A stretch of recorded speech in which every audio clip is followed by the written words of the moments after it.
So covalent bonding, ठीक है, again revision. Uh, Covalent bonding was basically bonding that involved a sharing of electrons. So in covalent bonding, electrons are shared.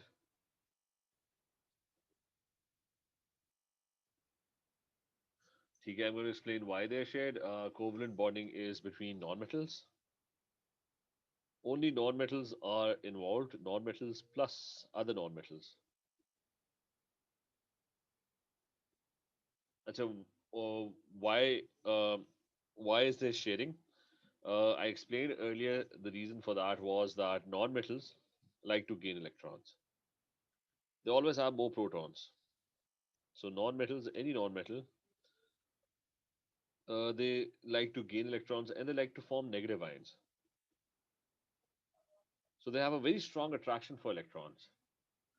Why? Because they usually have more protons. But I mean, if you look at any period of the periodic table, sodium has 11 protons. Again, if you go to the right side, chlorine has 17 protons. So 17 protons are going to attract electrons a lot more stronger. So so they have more protons in the nucleus. So they have more attraction for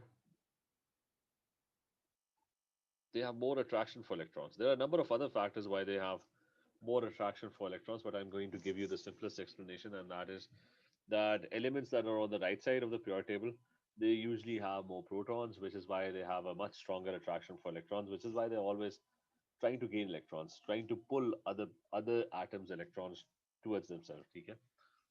Hamza, is this clear? Yes, sir. Okay, so Abdullah Sajid, is this clear? Yes, sir. Achha, now if they're trying to gain electrons, जैसा metals का हमने किया था अभी metals का हमने किया था metals जो होते हैं electrons lose कर जाते हैं. अच्छा, what would happen if you just have non-metals? For example, you have fluorine. Now, fluorine has 9 protons in its nucleus, and fluorine has 7 electrons in its outer shell.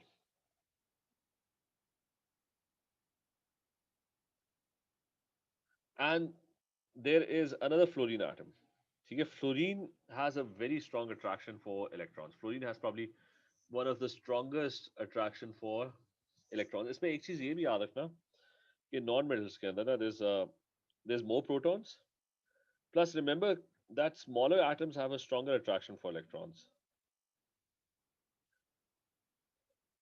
तो ये दो factors हैं actually, ठीक है? एक तो वो they have more protons, which is why they attract electrons, but smaller atoms have more attraction for electrons.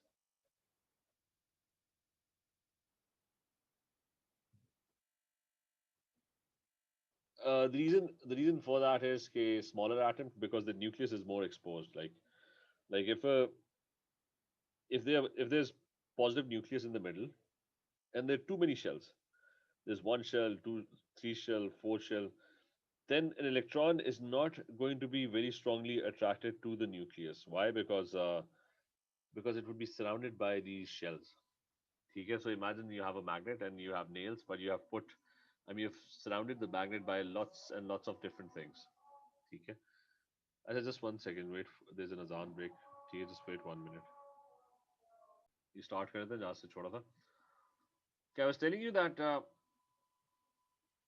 okay, non-metals they like to gain electrons, and I told you okay, if something has more protons, well, obviously it likes to gain electrons. But I also told you there's another factor that जितना छोटा atom होगा ना, जितना smaller atom होगा, उतना strongly वो electrons को attract करेगा, क्योंकि बड़े atoms जो होते हैं ना उनके इर्द गिर्द इतने shells होते हैं कि उनका जो nucleus होता है ना, it's not capable of वो जो दूर electron पड़ा होता है ना उसको वो इतना strongly खींच नहीं सकता.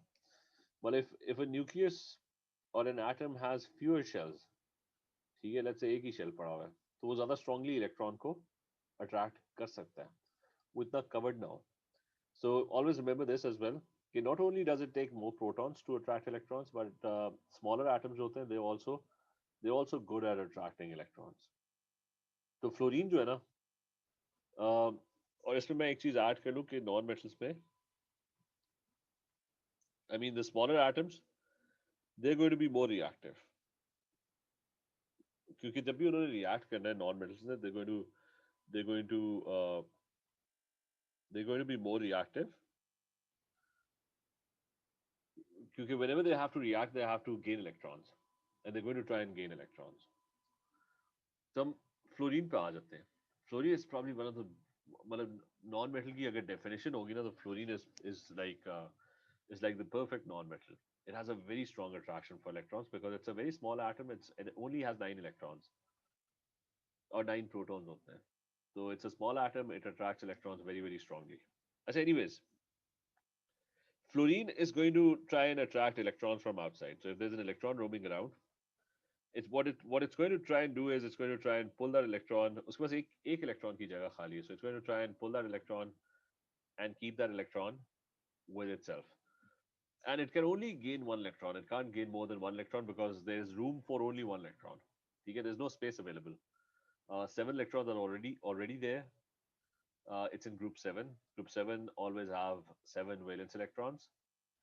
Uh, in reality, it has 9 electrons. There are 2 in the inner shell, the first shell, and there are 7 electrons in the outer shell. Non-metals, you just need to remember that group 7 has 7 valence electrons. Any element in group 6 is going to have 6 valence electrons. So you don't have to draw all the shells. So anyways, fluorine needs just 1 electron. It's going to try and gain 1 electron. But what if the other atom on the other side, जिससे वो electron gain कर रहा है, वो भी fluorine हो? What's going to happen then? So this other atom over here is also a fluorine atom. So that's also a fluorine atom. Now the issue would be कि fluorine electron gain करना चाहता है, lose तो वो करना नहीं चाहता. तो इस वाले fluorine को, this one over here, if it sees an electron from the other fluorine, it's going to try and pull it towards itself. But the same would happen with this fluorine. This fluorine, if it sees an electron, or इसको fluorine ही लिख देते हैं, F. So if it sees an electron from the other atom, it's going to try and pull that electron towards itself. No one is trying to lose electrons. They're both trying to pull electrons towards themselves. So both are desperately trying to pull each other's electrons. So there's a tug of war going. The end result of this tug of war would be that, let's say this fluorine is successful in pulling that electron towards itself, but the other fluorine is not going to let go of that electron. So the whole atom would get dragged and get pulled towards this fluorine. Both of them would be trying to pull on these electrons equally. Both of them would be, so it's like दो बंदे खड़े हैं, उनके बीच में ना I mean they're trying to pull something towards themselves. I mean in this case it's these electrons. ये fluorine भी एक electron gain करना चाह रहा है. The other fluorine is also trying to gain an electron.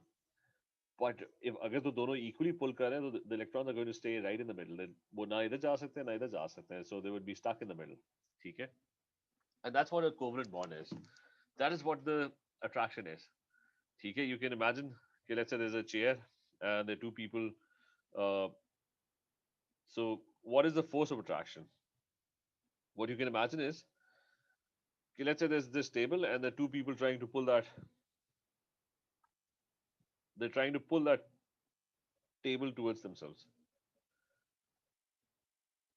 Now, if they're trying to pull that table towards themselves with equal force, the table is going to remain stuck in the middle. Now, इधर जा सकती है, इधर जा सकती है, and they would be bonded together. I mean, they would be stuck like because of the force that they are applying, they would be stuck together. Okay, by this force that one is trying to pull over here, the other one is trying to pull over here. So both atoms would be stuck over here, and they would be stuck together. They would both be sticking to these electrons because both are trying to pull those electrons. So there's going to be a force of attraction. So what's the force of attraction? The force of attraction is both atoms and their positive nucleuses mainly try to attract the shared electrons.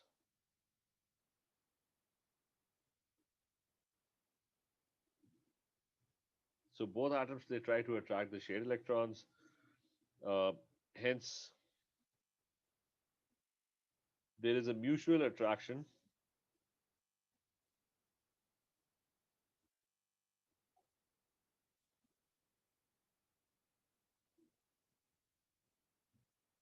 between shared electrons. मतलब खाली इसका जो positive nucleus है वो electrons को attract नहीं कर रहा, mutual होती है.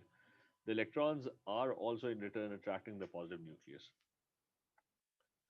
So there's a mutual attraction between shared electrons and positive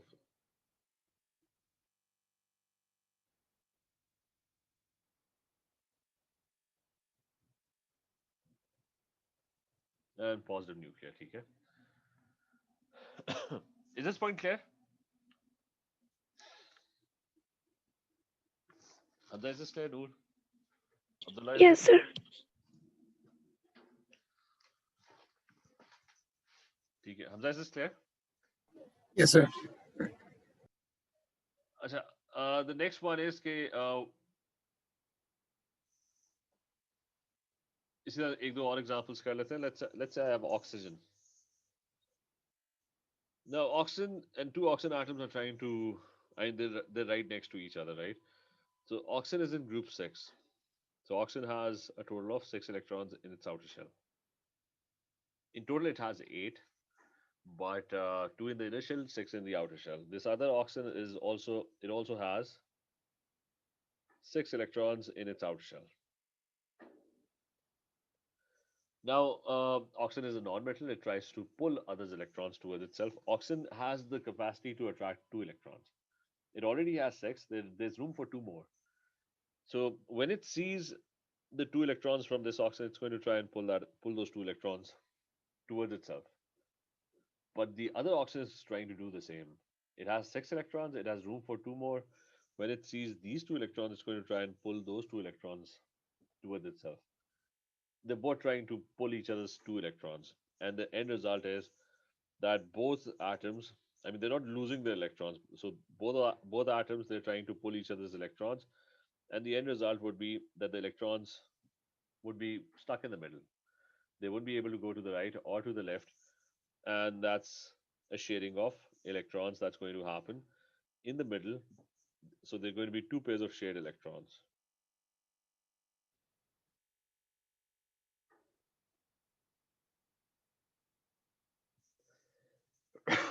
So there's going to be 2 pairs of shared electrons, and it's known as a double covalent bond, or in short, it's known as a double bond.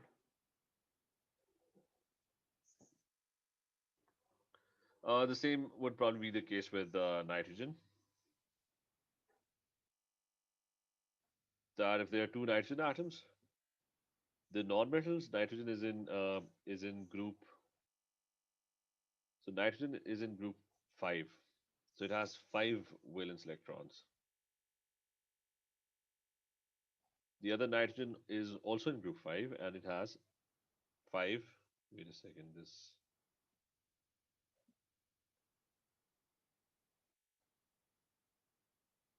So this one has a total of 5 electrons.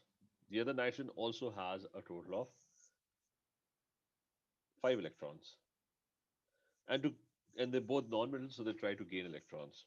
And they need 3 electrons. They already have 5 to make 8. I mean, there's room for 3 more. So this nitrogen sees these 3 electrons, it tries to pull them. The other nitrogen also sees the 3 electrons, tries to pull them. They both start pulling or tugging on those electrons, and the end result is that overall end result is that the electrons would be stuck in the middle, and there would be 6 of them, and that's known as a triple covalent bond.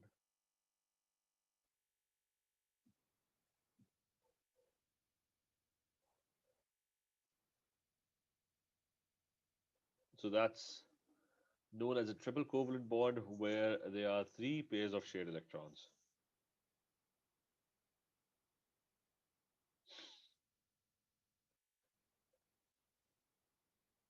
So there are 3 pairs of shared electrons in the middle, and they're all sharing electrons. So a triple covalent bond forms. Now, one thing that we studied is that covalent bonding kind of becomes complicated if the number of electrons that are being shared by atoms are not equal. So there were certain rules for covalent bonding, and those rules were: the first rule was that in a covalent bond, electrons are shared equally, but it's not a possibility in a normal covalent bond. The electrons are shared.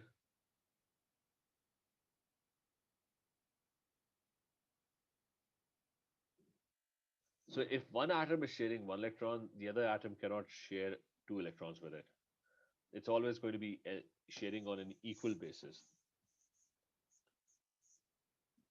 And the outer shell, and the end goal is the outer shell has to be complete right at the end. Like for example, over here, this nitrogen over here had a total of 5 electrons. It pulled the other nitrogen's 3 electrons towards itself and ended up with 8 electrons. And the other nitrogen did the same. It had 2 electrons and 3 electrons. It pulled the other atom's 3 electrons towards itself and then ended up with 8 electrons. So electrons are always shared equally. And the other rule is that group 7 elements, they need 1 electron. So they share 1 electron. So you share the same number of electrons that you need to complete the outer shell. Group 6 elements, they need a total of 2 electrons. So they share a total of 2 electrons. Group 5 elements, they have 5 valence electrons, they need 3 electrons. So they also share a total of 3 electrons, and so on. Group 4,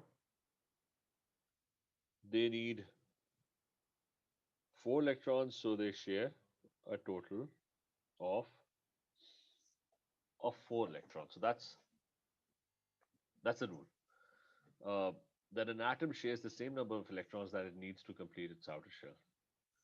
Now, what's going to happen if atoms share electrons unequally?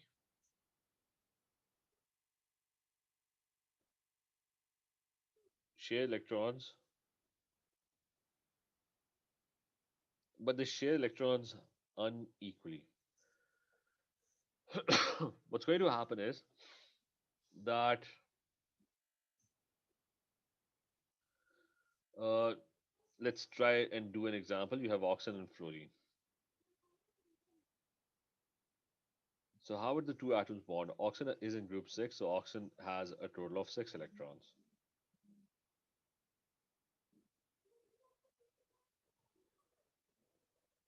So it's in group 6, and it's going to share a total of 2 electrons. It needs exactly 2 electrons, so it's going to share 2 electrons. You can have a look over here. Any element that's in group 6, it would share 2 electrons. Fluorine, on the other hand, has 7 electrons. It's in group 7.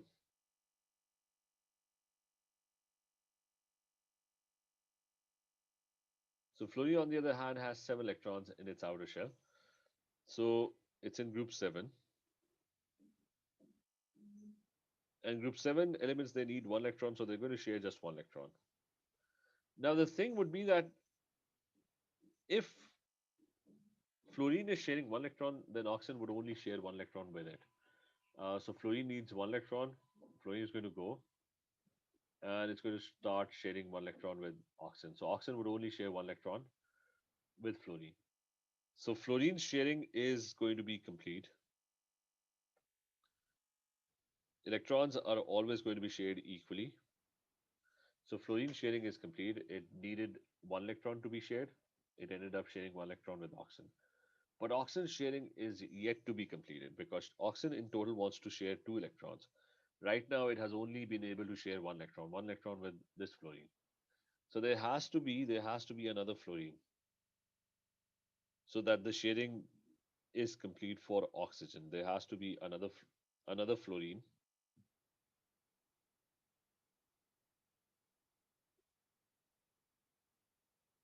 So there's got to be another fluorine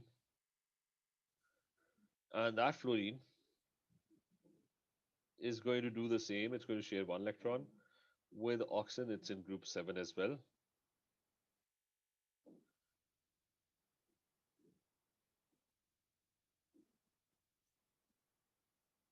And its sharing is also complete, but as a result, the oxygen sharing is complete as well. So oxygen was not capable of sharing more than one electron with fluorine because fluorine only shares one electron. So there was supposed to be another fluorine, and oxygen ended up sharing one electron with that fluorine as well. Achha, is this point clear that electrons they have to be shared equally? So oxygen cannot share all its electrons with that fluorine. So is this clear? Yes, sir. ठीक है Yes. Abdullah ठीक है Yes, sir. Abdullah चलो ठीक है Abdullah is this clear? You can use chat as well, ठीक है? Yes, sir. Achha, but now things kind of become complicated because when electrons are shared unequally, things kind of become complicated. Now there's an easy way to do this. The easy way is that we learned to do structural formulas. That instead of actually jumping to dot and cross diagrams because you don't have time and if you make the whole diagram incorrect, it's going to take you a very long time to actually make the correct diagram again. So there's a thing called structural formulas which are very convenient and they're very convenient. I mean, you're going to learn in organic chemistry anyway, so it's better to actually learn how to draw structural formulas before organic chemistry. Because if you know how to draw structural formulas, making dot and cross diagrams become very, very easy. Uh, so, for example, you have group 7 over here.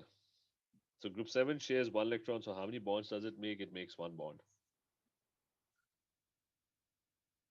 This makes two bonds. Shares two electrons, it makes two bonds. This makes three bonds.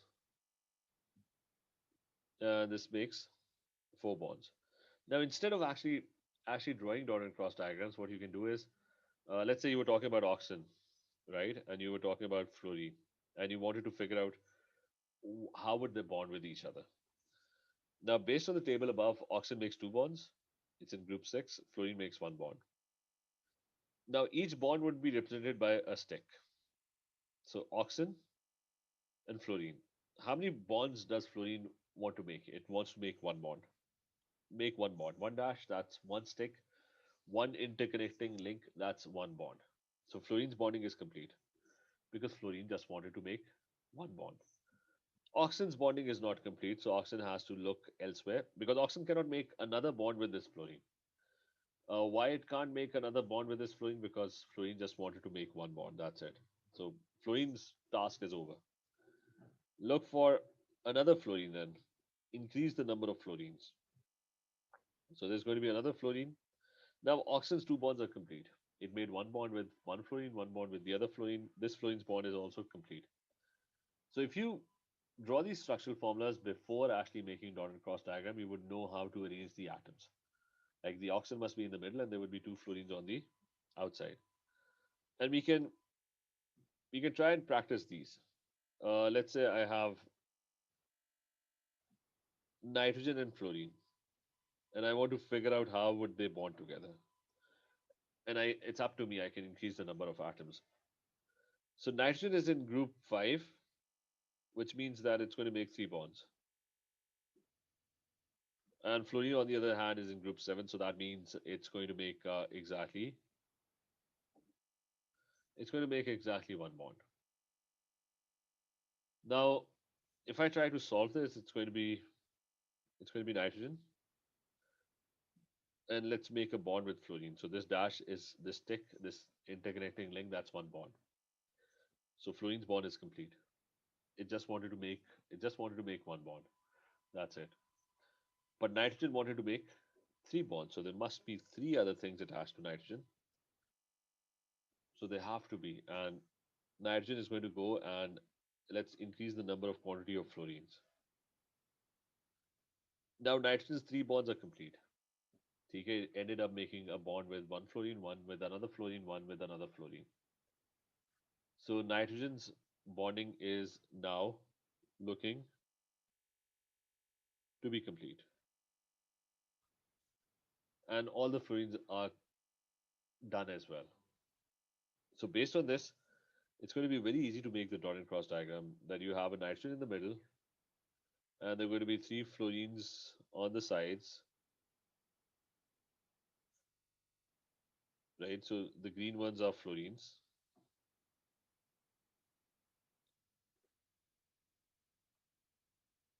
And it's making all bonds are single bonds. So nitrogen makes a bond over here.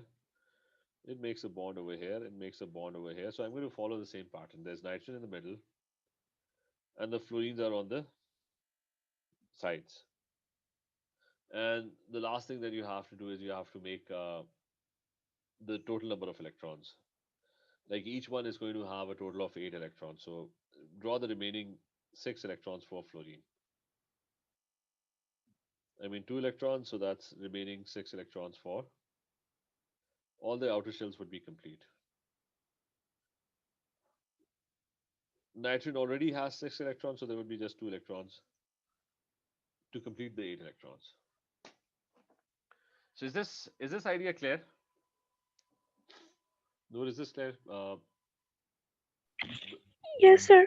Okay, Hamza, Abdullah, Sajid, is this clear? Yes. Yes, sir. Asha, so now based on this, you can actually draw really, really complicated molecules. Okay, you can kind of these were even simple molecules, so you can come up with really complicated molecules.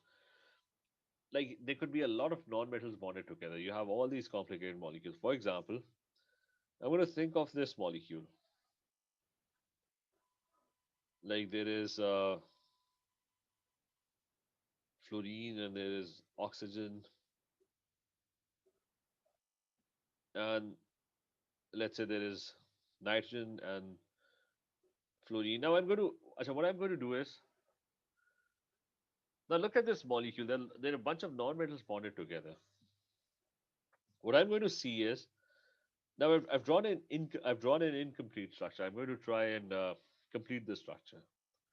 What I'm basically trying to do is I'm trying to draw the correct structure. How would atoms be arranged? Uh, right now, it's my choice. It's like if I want to add an atom, I'm going to add an atom. If I'm not, I'm going to subtract an atom. I'm going to subtract an atom. Now, the first thing I'm going to start off with is let's look at carbons. Okay, my main goal is trying to learn how to draw correct structures so that each atom is making the right number of bonds. Now look at carbon over here.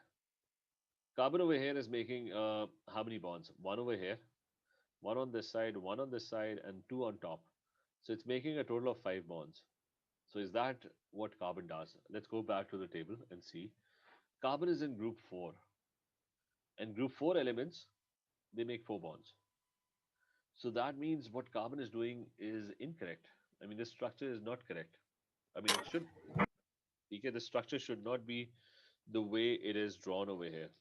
So I'm going to decrease the number of bonds that carbon is making. Okay, I'm trying to make I'm trying to correct the structure. Okay, now just focus on this carbon atom. Let me mark this in red. So let's focus on this carbon atom. This carbon atom is now making proper bonds. It was supposed to make 4 bonds, it's making 4 bonds. Let's look at the other elements. Look at oxygen over here. Now, oxygen is in group 6. So let's go back and have a look. How many bonds does oxygen make in group 6? Group 6, they always share 2 electrons, they always make 2 bonds. So if we go back to our diagram, you're going to notice that oxygen over here is not making 2 bonds. It's not making 2 bonds, it's only making 1 bond. It was supposed to make 2 bonds. So this oxygen, the bonding is not correct. So I'm going to add, let's say I add a fluorine. That's up to me. Right now it's just, I'm just trying to add things so that the bonding is correct. Now this oxygen is correct. I mean, its bonding is correct because it's making 2 bonds, one on top and one at the bottom. Okay. Abdullah, do you understand this, Abdullah? Noor, is this clear? Yes, sir. Asha, so one by one, I'm going to check each atom and I'm going to see if they're making the right number of bonds or not. What about nitrogen over here? Nitrogen is in group 5. So group 5 elements, they make, right now it's making one bond, just one bond, the one over here. That's the only one it's making. But nitrogen is in group 5. Group 5 elements, they make three bonds. So there are two bonds missing. So let's say I add an oxygen. Up to me, I'm just adding some random atom. But if I add an oxygen, now its bonding is correct because nitrogen was supposed to make three bonds. So it ended up making two bonds with oxygen, and it ended up making one bond with carbon. So now the three bonds of nitrogen are correct. I'm going to write three bonds on top. That this is the number of bonds that it was supposed to make. Carbon over here was supposed to make four bonds, and oxygen was supposed to make two bonds, right? And this oxygen, the bonding of this oxygen is also correct. That it's making two bonds.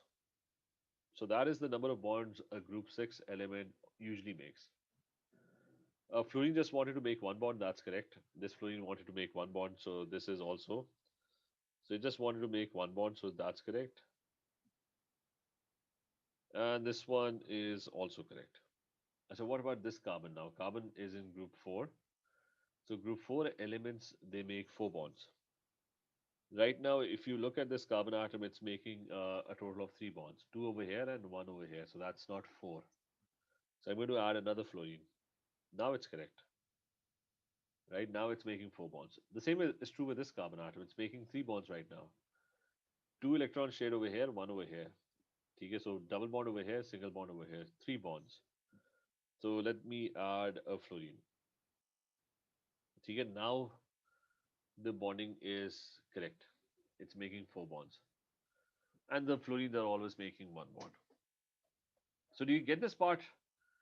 How to figure out whether you've drawn a correct structural formula or not? But do you understand structural formula, Hamza? Abdullah, Sajid, Noor?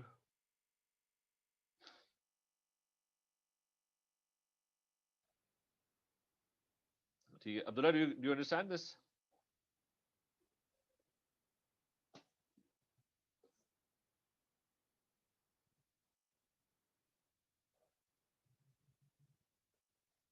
Hello, Abdullah. Are you there?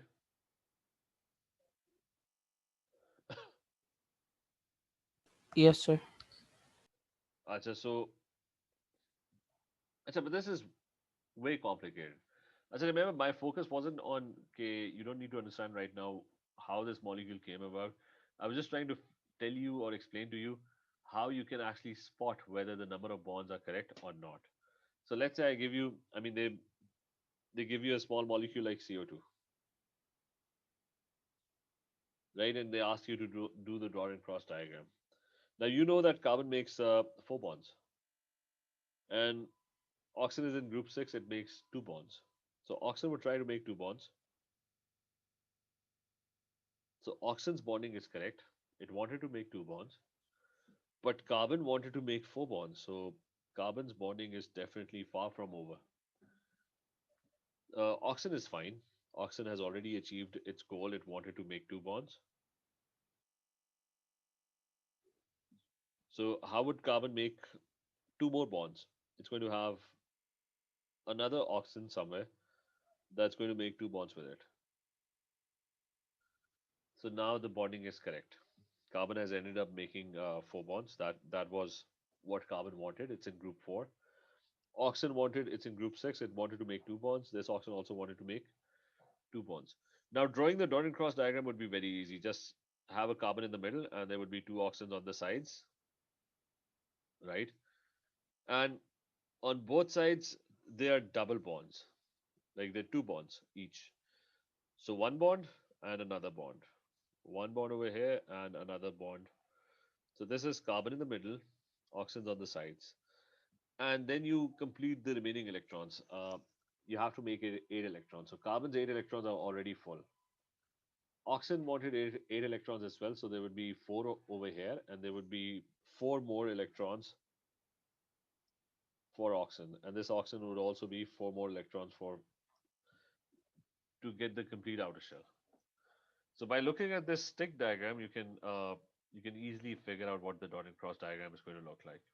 Okay, is this clear to everyone? Noor, is this clear? Abdullah, Hamza? Yes, sir.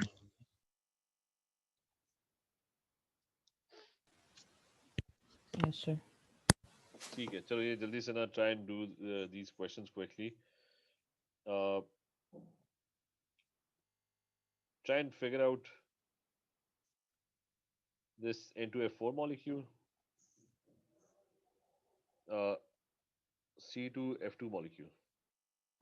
ठीक है, remember whatever the structure is, it has to have 2 nitrogens and 4 fluorines. The bonding has to be correct. That each nitrogen should be making 3 bonds, each fluorine should be making 1 bond.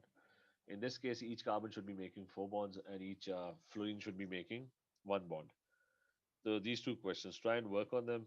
Okay, we're going to try and solve them. We're going to practice this a lot. Okay, in the coming days.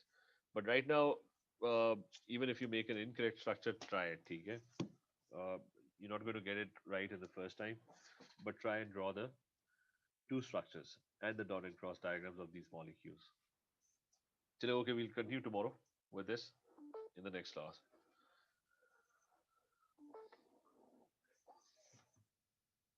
Okay, take care. Allah Hafiz.